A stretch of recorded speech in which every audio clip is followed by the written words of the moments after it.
오전에 코스피는 상승 하락을 오락가락했었는데 오후 들어서 상승 쪽으로 조금씩 방향을 잡아가고 있는 모습입니다. 코스닥 같은 경우는 오늘 외국인 매수 규모가 확대되고 있는데 글쎄요, 특정 외국계 창구를 통해서 한 창구입니다. 매수세가 좀 집중적으로 나오고 있습니다. 자, 이 부분에 대해서 좀 생각을 해봐야 될 것 같고 3인의 전략에서 전반적인 시장 대응 전략을 점검해 보겠습니다. 오늘 이 시간에는 브라보스탁의 배현철 대표와 LIG 투자증권의 염동찬 연구원 두 분과 함께합니다. 안녕하세요. 예, 안녕하십니까. 시장 중심이 되는 키워드를 알아봅니다. 5위부터 3위까지의 키워드를 화면을 통해서 확인해 보도록 하겠습니다. 오늘의 5위 키워드는 제지주 다시 강세입니다. 제지주 주가가 다시 강세를 보이고 있습니다. 폐지 가격 상승 소식이 강세 요인으로 작용하고 있습니다. 4위 키워드는 통신주 연일 약세입니다. 통신주 주가가 연일 약세를 보이고 있습니다. SK텔레콤이 무제한 통요금제 도입을 발표하면서 경쟁 심화 우려감이 부담으로 작용하고 있습니다. 3위 키워드는 헬스케어 관련주 강세입니다. 인피니트 헬스케어 등 헬스케어 관련주가 강세를 보이고 있습니다. 삼성전자가 추가 M&A를 검토 중이라는 소식이 영향을 미치고 있습니다. 통신주 오늘뿐만 아니고 최근 며칠째 약세가 이어지고 있습니다. 경쟁 심화 우려감 때문인데요. 일단 SK텔레콤에서는 같은 막내 SK텔레콤 고객끼리는 서로 무제한 통화, 무제한 문자 이런 얘기를 꺼내고 있는데 그러다 보니 KT나 LG 플러스 같은 경우도 만약에 이렇게 된다 그러면 안 따라갈 수가 없는 상황인 것 같은데요. 경쟁 심화에 대한 우려감, 통신주 쪽에 상당히 좀 크게 부각이 되고 있는 것 같은데 배현철 대표는 어떻게 보세요? 예, 오늘 통신주 가지고 계신 분들 좀 곤욕스러운 그런 모습이 나오고 있는데요. 우리가 이제 SK텔레콤이라든지 KT 또 LG 플러스 얘기 나올 때마다 보조금 관계에 가입하는 사람들에서 보조금 지급하는 것에 대해서 공정위로부터 과징금도 물리고 그다음에 이제 그동안 거래 가입자 정지도 당하고 이런 모습이 좀 나왔음에도 불구하고 항상 과당 경쟁이 나오는 그런 모습입니다. 그런데 통신시장이 계속 황금알을 낳는 거이죠. 그래서 캐시카우 역할을 하고 있는 그런 모습인데 오늘 SK텔레콤에서 아는 좀 획기적인 그런 모습이 나왔어요. 그동안 카톡을 비롯해가지고 여러 가지 문자 메시지 쪽에서는 무료로 볼 수 있는 것이 많이 있었습니다만은 통신요금까지 음성 통화까지도 무료로 할 수 있겠다. 그런데 가만히 들여다보면요, SK텔레콤에서 조금 좀 마케팅 전략이 좀 보이는 것이 뭐냐면 자사 가입자에 대해서만 통신요금을 무료로 해주겠다 이런 얘기거든요. 어느 정도 이제 고정 금액을 받겠다 이런 거니까 지금 통신사들의 어떤 과다 경쟁에서 제일 문제점이 되고 있는 것이 통신사 간의 어떤 마케팅 이벤트를 할 때마다 가입자들이 번호 이동하는 그런 것에 대해서는 굉장히 곤욕스러운 그런 모습들이 많이 나오고 있거든요. 그래서 아마 이런 것들이 시행이 된다 그러면 SK텔레콤 가입자들끼리 서로 통신요금을 좀 이제 무제한으로 쓸 수 있다 그러면 다른 쪽으로 이동하는 것에 대해서는 좀 방지가 되는 오히려 마케팅에 효과가 나올 수 있는 그런 모습이 아니겠느냐. 근데 단기적으로는요, SK텔레콤에서 지금 매출액 감소분이 한 1,200억 원 정도 될 거다. 이런 얘기들인데 영업이익이 올해 한 2조 정도 날 거로 생각을 하거든요. 그러면 거기에 대해서는 그렇게 큰 비중은 아닙니다만은 아무튼 번호 이동을 하는 것에 대해서 가입자 이동하는 것에 플러스 마이너스를 한다면 궁극적으로는 SK텔레콤 쪽에서는 이익이 될 거다 이런 모습이죠. 그래서 상대적으로 저는 통신업체들 중에서 아마 이런 전략들이 서로 나온다 그러면 시장 점유율이 높은 SK텔레콤이 가장 수혜주 역할이 좀 될 수 있지 않겠느냐.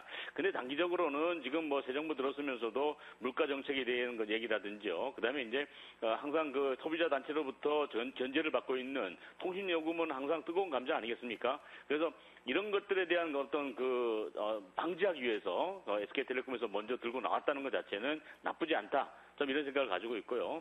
특히 요즘 보면은 2세대 가입자들 있지 않습니까? LTE폰으로 안 가시는 분들, 그분들 쪽에서 사실은 통신망을 관리하는 데 대해서는 비용이 사실은 통신회사에서 많이 들고 있거든요. 그래서 LTE 가입자로 이제 자연스럽게 옮겨간다 그러면 이런 것들도 앞으로 실적 향상에 대해서는 긍정적이다. 근데 당장에 본다 그러면 오늘 주가가 그냥 폭탄을 좀 맞고 있는데요. 근데 장중에 일단 아래꼬리를 달면서 저점에서는 매수하겠습니다 하는 그런 모습을 보이고 있습니다. 그래서 SK텔레콤, KT, 그다음에 LGU 플러스 세 가지 주가를 본다 그러면 SK텔레콤에만 좀 초점을 맞춰보자. 왜냐하면 시장 점유율에 대한 그런 기대감들하고 항상 업종에 대해서 악재가 나왔을 때는 그 대장주, 중심주로는 주도주가 먼저 간다는 생각을 해주면 좋을 것 같습니다. 그래서 SK텔레콤 같은 경우는요, 우리 그 개인 투자자 여러분들은 비싸서 많이 못 사니까 관심을 안 가질 수도 있는데요. 오히려 올라오기 시작하면은 이런 종목 쪽에서 올라온다. 그리고 어차피 투자 금액은 한정돼 있기 때문에 수량을 조금 가져가더라도 수익률 게임에서 보신다 그러면은 SK텔레콤 쪽에다가 좀 뭐 포커스를 맞춰야 되지 않겠느냐. 그래서 오늘도 보면요, 15만 원대 17만 6천 원 지금 있는데요, 16만 5천 원, 17만 원대에서 머물러 있습니다. 그래서 17만 원이 지지선으로 좀 활용하시면서 이것도 좀 관심 있게 좀 보시고요. 오히려 이런 것들이 어떤 그 돌발 변수가 나오면서 부담 요인이 작용했을 때 주가가 많이 안 빠지면 올라가는 성질이 있거든요. 그래서 SK텔레콤 쪽에서는 단기적으로는 좀 오늘 하루 부담이 될 수 있겠지만 시간이 지나면서 수혜주 얘기가 좀 나올 수 있다. 나쁘지 않다. 이렇게 평가를 해드리겠습니다. 일단 뭐 과당 경쟁 무제한 통화하게 되면은 뭐 수익성 둔화는 뭐 불을 보듯 뻔한데요. 그 와중에도 좀 생각해 볼 부분은 똑같이 다 뭐 무제한 통화제를 했을 경우에 뭐 SK텔레콤 같은 경우는 선점 효과라든지 또 MS를 확대시키는 효과도 발생할 수 있다. 이런 측면도 같이 뭐 고려해 볼 필요는 있을 것 같습니다. 오늘 헬스케어 관련주 단연 강세를 보이고 있습니다. 삼성전자에서 M&A, 추가 M&A를 검토하고 있다 이런 소식이 좀 호재로 정해졌는데 사실 최근에 헬스케어라든지 제약, 바이오 어찌 보면은 시장의 중심을 이루고 있는 섹터인 것 같습니다. 염동찬 연구원이 관련 내용 좀 말씀해 주시고 뭐 관련주 중에서 뭐 관심 가져볼 만한 종목 있으면 같이 말씀해 주세요. 네, 오늘 오전에 뉴스가 나왔죠. 삼성전자 의료기기 사업부에서 사업부를 확장할 것이다. M&A를 검토 중이다라는 뉴스가 나오면서 오늘 오전부터 의료기기 관련주들이 일제히 강세를 보이고 있습니다. 헬스케어주에 관해서는 굉장히 긍정적으로 접근하고 있는데요. 그 이유에 대해서는 아시다시피 요즘같이 시장이 불안한 상황에서 헬스케어 관련주들은 실적이 안정적인 경향이 있기 때문에 요즘 같은 시장에서 잘 맞는 종목이라고 보고 있습니다. 하지만 삼성전자에서 어느 종목을 M&A 하겠다, 어떤 분야를 M&A 하겠다에 대해서 딱히 언급이 없는 상황에서 의료기기들이 일제히 급등하는 거는 약간 조심하실 필요가 있고요. 차라리 지금 상황에 맞는 거는 실적 안정적인 제약주 쪽으로 관심을 가져보시는 게 어떤가라고 생각을 하고 있고요. 그중에서도 특히 실적이 안정적으로 나올 것으로 전망되고 있는 대웅제약이나 한미약품 같은 의료기기보다는 이런 바이오나 제약 쪽 종목들 긍정적으로 접근하시는 게 더 옳은 전략이 될 것 같습니다. 제약주 중에서 관심 가져볼 만한 종목은 역시 뭐 대웅제약이나 한미약품 뭐 이런 종목들인가요? 네, 대형주 위주의 종목들 위주로 가시려고 말씀드리고 있고요. 아마 이 종목들이 타 업종들 대비 이렇게 1분기 실적 추정치의 하향폭이 크지 않다는 점에서 실적 역시 긍정적으로 나올 가능성이 있을 것 같습니다. 헬스케어 산업에 대해서는 누구나 다 유망하다 이렇게 막 얘기들 하고 있는데 그래서 뭐 확실히 관심을 가져야 될 분야인 건 틀림없고요. 다만 기업별로 볼 때는 뭐 펀더멘탈이 뒷받침되는 종목들을 철저히 구분할 필요가 있습니다. 그런 관점에서 움직임 자체는 좀 느릴 수 있겠지만 대형 제약주 쪽으로 펀더멘탈이 되는 대형 제약주 쪽에 대한 관심을 갖는 것도 하나의 투자상의 좀 위험을 줄이는 이런 그 투자가 될 소지가 높은 것 같습니다. 다음으로 오늘의 2위 키워드를 화면을 통해서 확인해 보도록 하겠습니다. 오늘의 2위 키워드는 유로존 키프로스의 최후 통첩입니다. 22에서 25일까지 뭐 결론을 내라 이렇게 뭐 얘기를 했는데 그런 부분에 대해서 시장은 상당히 좀 불안해하고 있습니다. 이런 부분 글쎄 뭐 시장이 뭐 대단한 충격을 받는 건 아닌데 뭔가 깨름직하게 계속 뭐 좀 불안 요인을 안고 가는 그 모습인 것 같은데 배현철 대표는 어떻게 보세요? 그렇습니다. 이제 키프로스 때문에요. 우리 주식 투자하시는 우리 여러분들 오늘 또 주말에 여러 가지 이제 편하게 쉬지 못하시는 그런 부담감들이 있습니다. 근데 이제 그 가만히 들여다보면요. 유럽연합 중앙은행에서 25일까지라고 이렇게 기간을 연장해 줬습니다. 그러니까 뭐냐면 당장에 이제 압박을 가하는 것은 아니고 야 서로 좀 어떤 타협점을 좀 잡아보자. 뭐 시간을 좀 벌어보는 그런 어떤 느낌을 좀 받고 있는데요.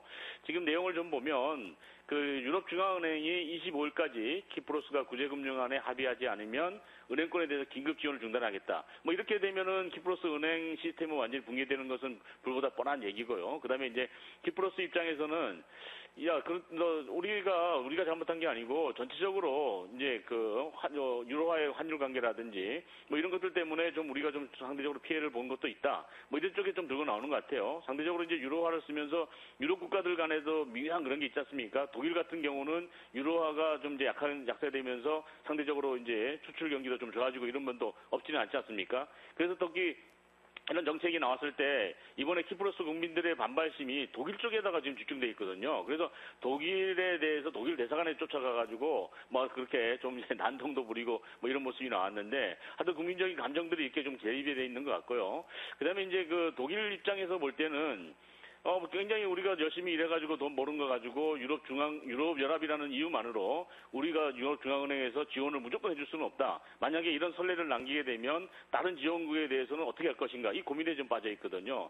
그래서 아무튼 묘수를 좀 찾아야 되는데 돈 받아가려고 하는 입장에서 볼 때는 좋은 조건을 받아가고 싶어 할 거고 또 주고자 하는 입장에서 볼 때는 조금 더 좀 긴축을 좀 하는 그런 모습을 좀 보일 건데 지금까지는 독일이 주가 돼가지고 유럽 쪽에 유럽연합에서 구제금융을 받는 나라들요 긴축 정책에 대해서 굉장히 이제 스트레스를 많이 받았습니다만은 지금까지는 그래도 그나마 좀 버텨오면서 잘 됐거든요. 이탈리아라든지 스페인 같은 경우도 뭐 가시적인 경과가 아직은 안 나왔습니다만은 지금까지 구제금융 받으면서 긴축 정책에 대해서는 좀 따라오는 모습이 나왔는데 키프로스에서 이제 가장 강력한 반대가 나왔습니다. 근데 이제 유럽연합 쪽에 구조적으로 본다 그러면요 조금 좀 국민적인 감정의 대립도 있는 것 같아요. 그래서 이걸 누가 나서가지고 좀 뚫어줘야 되는데 유럽은행 중앙은에서도 보면 이번 주에 좀 실수가 나왔던 게 뭐냐면요 좀 우왕좌왕하고 있습니다. 그러니까 어떤 정확한 그 정책적인 그런 칼대를 대놓고 일률적으로 해줘야 되는데 이쪽으로 갔다 이쪽으로 갔다 자꾸 지금 무왕장하는 그런 모습이 나오기 때문에 아마 시장에서는 그것을 가장 싫어하는 것 같습니다. 그래서 그 유럽 쪽의 주요국들이 오늘 증시가 좀 상당히 많이 하락을 했는데 좀 이제 어떤 그 일관된 그런 정책들이 좀 나올 수 있는 그런 시간을 벌어놓고 있기 때문에 좀 나쁘지 않은 그런 결과가 나올 거라 생각은 합니다. 근데 이제 만에 하나 유럽 연합하고 키프로스하고 관계가 아주 좀 그 최악의 순간까지 간다 그러면 서로 어려운 모습이 나올 수 있기 때문에 결과를 좋은 쪽으로 만들 수는 있겠지만 그런 과정 중에서 주식시장에는 좀 악재로 작용할 수 있다. 그래서 아무튼 좀 묘하게도요 유럽 쪽에 지금 주가 지수들이 많이 올라 있지 않습니까? 독일도 고점 돌파가 됐고 영국도 고점 돌파가 됐고 그래서 이런 시점에서 울고 싶을 때 반대기 때린 격입니다. 그러니까 조정을 좀 줘야 되는 시점에서 빌미를 제공한 거다. 단기적인 악재로 좀 낼 수는 있겠지만 역시 최악의 순간까지는 가지 않지 않겠느냐 뭐 이런 긍정적인 생각을 가지고 있는데요. 아무튼 조금 조정에 좀 조심해야 될 것 같고 우리 시장 지금 굉장히 약세를 보이고 있는 데다가 이런 것들이 찬물을 끼얹는다면은 조금 우리 시장에서는 악재가 좀 커 보일 수도 있거든요. 그래서 아무튼 주말에 조금 좀 어떤 변화가 일어날지 모르니까 지금 투자하시는 분들 입장에서 볼 때는 현금 비중을 좀 가져가시면서 키프로스가 무조건 막연하게 해결될 거다. 또 어려워질 거다. 누구도 결론 낼 수 없기 때문에 조금 좀 지켜보자 하는 모습. 아마 나쁘진 않겠지만 해결하는 과정이 좀 고통스러울 거다. 좀 이렇게 생각을 하고 있습니다. 최근 환율 흐름을 보면은 달러 강세 분위기가 계속 나타나고 있습니다. 여러 가지 요인들이 있겠죠. 유로존 문제도 뭐 영향을 미치고 있고 미국의 펀더멘털 자체가 최근에 아주 좋게 나오니까 뭐 이것도 달러 강세 요인으로 작용을 하고 있는데 그러다 보니 최근 원화는 계속 약세를 보이고 있습니다. 염동찬 연구원이 환율 관련 내용 좀 정리해 주시고요. 시장에 어떤 영향을 미칠지도 좀 간략하게 말씀해 주세요. 환율 같은 경우에는 지금 전체적으로 보면은 점차 하락하는 워낙 강세 흐름을 보일 거라고 보고 있는데요. 근거는 국내 요인과 해외 요인 두 가지로 나눠서 생각할 수 있습니다. 국내 요인 같은 경우에는 먼저 금융시장에서 규제 이슈가 있었고요. 두 번째는 북한과의 대립 움직임이 있으면서 이렇게 환율이 상승하는 그런 움직임이 보였는데요. 북한과의 대립 이슈 같은 경우에는 최근에 키리졸브 훈련이 21일 날 가장 이슈가 됐었던 훈련이죠. 21일 날 종료되면서 어느 정도 정점을 지났다고 판단하고 있고요. 해외 요인 같은 경우는 역시 키프로스 리스크와 미국의 QE 조기 종료 가능성 때문에 이렇게 원화가 약세 흐름을 보였습니다. 키프로스 리스크 같은 경우도 아까 말씀드렸던 것처럼 25일 정도면은 어떤 식으로 결론이 날 것으로 보고 있고요. 그 결론이 파국으로 가는 형태는 아니고 해결하는 형태로 가는 것으로 모두 다 전망하고 있고 저 역시도 그렇게 전망하고 있기 때문에 역시 악재가 될 내용은 아니라고 보고 있습니다. 추가적으로 FOMC에서 버냉키 의장이 QE 기간을 조기 종료 가능성을 일축하고 계속해서 QE를 시행하겠다, 규모를 줄이지 않겠다고 언급을 하면서 이 QE 조기 종료에 관련된 이슈 역시 종료가 되었기 때문에 원화는 앞으로는 약세 요인보다는 강세 요인 쪽으로 좀 더 많이 무게가 실릴 것 같습니다. 앞으로 원화는 계속해서 하락할 것으로 환율은 계속해서 하락하는 움직임을 보일 것으로 예상하고 있고요. 지난번에 1,050원 정도에서 반등하는 모습 나타났었는데요. 올해 안에 1,050원 깨고 내려가는 흐름 나타날 것으로 보이고요. 점차 조금씩 저점 낮춰가는 흐름 보일 것으로 예상하고 있습니다. 사실 1월 달 시장만 하더라도 원화 강세 때문에 시장이 안 된다 이렇게 얘기 나왔었는데 최근에는 또 원화 약세가 시장의 부담으로 작용을 하고 있습니다. 그러니까 환율과 주식시장의 관계는 국면별로 다르기 때문에 뭐 어떻다 이렇게 얘기가 하긴 좀 어려운 것 같은데요. 조금 전에 염동찬 연구원이 점진적 하락이 예상된다 이렇게 말씀하셨는데 사실 뭐 저 개인적으로는 하락보다는 점진적이란 요 단어에 좀 그 방점이 찍혔으면 좋겠습니다. 다음으로 오늘의 1위 키워드를 화면을 통해서 확인해 보도록 하겠습니다. 오늘의 1위 키워드는 코스닥 상대적 강세 지속입니다.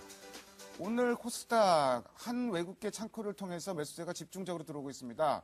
어제도 뭐 규모가 크지 않았고 그제는 주식을 매도했었는데 오늘 다시 좀 매도 규모가 커지고 있습니다.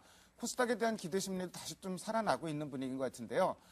배현철 대표가 관련 내용 좀 말씀해 주시고 대응 전략도 정리해 주십시오. 네, 지금 이번 주 코스닥 쪽에 매매 잘 하신 분들 같으면 체감 지수는 나쁘지 않았죠. 그런데 이제 코스닥 종목도 보면요. 변동폭이 커지면서 고점에서 좀 물러서는 종목들이 많이 나오고 있다는 것에 대해서는 좀 생각을 해봐야 됩니다. 우리가 이제 거래소 쪽은 외국인들이 좀 매도를 하면서 코스닥에는 지금 매수를 보이고 있기 때문에 수급적인 여건은 나쁘지 않습니다만은 또 반대적으로 보면 기관들이나 외국인들이 그동안 매수했다가 주가 상승 시점에서 매도하는 종목은 좀 하락폭이 굉장히 커지고 있다는 거 좀 생각을 하셔야 될 것 같습니다. 그래서 기왕에 지금 현금을 가지고 매수를 하려고 준비를 하고 계신다면 오늘 추격 매수는 좀 생각을 한번 좀 해보자. 종합주가 지수가 이렇게 하락을 하면서 코스닥은 상대적인 상대를 보였지만 이번 주 월요일 날 보면요. 종가 무렵에 코스닥 지수가 갑자기 급락하는 묻지마 매도가 나오는 그런 모습이 좀 나왔으나 이런 것은 고점에 대한 부담감이더라 이런 생각을 하고요. 코스닥의 그동안 어떤 테마주들, 정치 테마주들이라든지 전쟁 관련주들이라든지 무슨 테마를 만들어가지고 상승을 했다 그러면 지금부터는 항상 말씀드리지만 실적 위주로 갈 것입니다. 그래서 실적이 수반되는 그런 종목들 그리고 특히 이제 코스닥에 매매하시는 종목 우리 투자자들 보면요.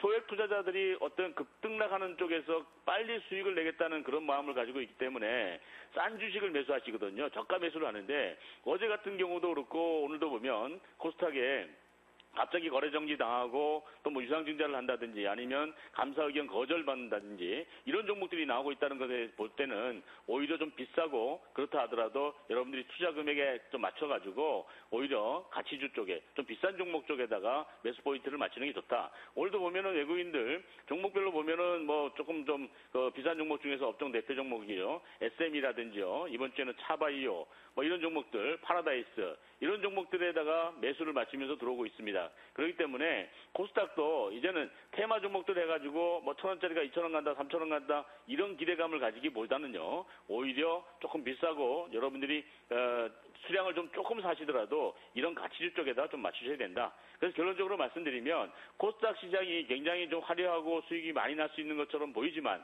사실은 이제는 좀 종목별로 고점도 부담이 나올 수 있기 때문에 굳이 오늘 매수 안 하셨다 그러면요. 조금 좀 한 발 물러서셔가지고 다시 한번 선별적으로 대응해보자. 자, 코스닥 시장 외국인들 매수하는 거 보니까요. 우리 시장에서 거래소 쪽에 매도하면서 떠나는 건 아니다. 이런 시각으로 좀 대응 전략을 말씀을 드리고요. 코스닥 지수 이번 주 고점이 나왔다. 월요일 날 일봉상으로 장대 음봉이 나온 것에 대한 의미를 한번 좀 생각해보자. 주말을 좀 이런 식으로 현금을 좀 가지고 넘어가시는 거 전략적으로 말씀을 드리겠습니다. 자, 이제 다음 주면은 3월 마지막 주입니다. 3월 마지막 주. 상당수 국내 기관들의 결산이 다음 주에 이제 몰려 있는데요. 이맘때쯤이면 나오는 게 결산 때 윈도우 드레싱 하지 않겠느냐 이런 얘기 좀 많이 나오는데 염동찬 연구원이 여기에 대해서 어떻게 봐야 될지 좀 얘기해 주시고요. 다음 주 주요 일정도 좀 체크해 주세요. 예, 다음 주 가장 중요한 이슈는 역시 말씀하신 대로 윈도우 드레싱에 관한 얘기인데요. 항상 매년 분기 말이 되면은 이 윈도우 드레싱 가능성 있는 종목들을 찾으려고 하는 노력이라든지 이런 움직임이 나타나는데 최근에 보면은 윈도우 드레싱을 규제하려는 정책 당국의 움직임이 있기 때문에 윈도우 드레싱 움직임 그렇게 크지 않을 거라고 보고 있고요. 그리고 실제로도 윈도우 드레싱 가능성 있는 종목들을 실제로 찾아낸다는 게 현실적으로 쉽지 않기 때문에 저 같은 경우에는 오히려 지금 시점에서 윈도우 드레싱 가능성 있는 종목들을 찾기보다는 매크로 이슈에 좀 집중을 해가지고 다른 대응하는 전략이 좀 더 현 시점에서는 효과적인 전략이라고 보고 있습니다. 다음 주 같은 경우에는 주초에 가장 먼저 체크해야 될 게 역시 키프로스 이슈인데요. 말씀드렸다시피 25일까지 어떤 형태로든 결론이 나와야 되는데 이 결론이라는 게 역시 아무래도 파국으로 치닫는 형태는 되지 않을 것이다. 이번 주말 안에 어떻게든 결론이 윤곽이 나타날 것이다라고 보고 있습니다.